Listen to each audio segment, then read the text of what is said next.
Hey guys, in this video, we're going to take a look at how you can allow or don't allow changes to location services setting on the iPhone 13 series.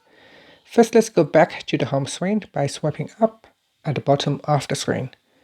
And on the home screen, tap on Settings. In Settings, go down and tap on Screen Time. Next, go down and tap on Content and Privacy Restrictions. Now in here, go down to the Privacy section and tap on Location Services. And at the top here, you can choose Allow Changes or Don't Allow Changes. So if I choose Don't Allow Changes, then you can see all of these apps below here will get disabled or gray out. That means these apps in here will not be able to make any changes to the location services settings. And if you want to allow changes, just simply select Allow Changes. And that's it. Finally, you can tap on the back key to go back to settings, or swipe up to go back to the home screen. Thank you for watching this video.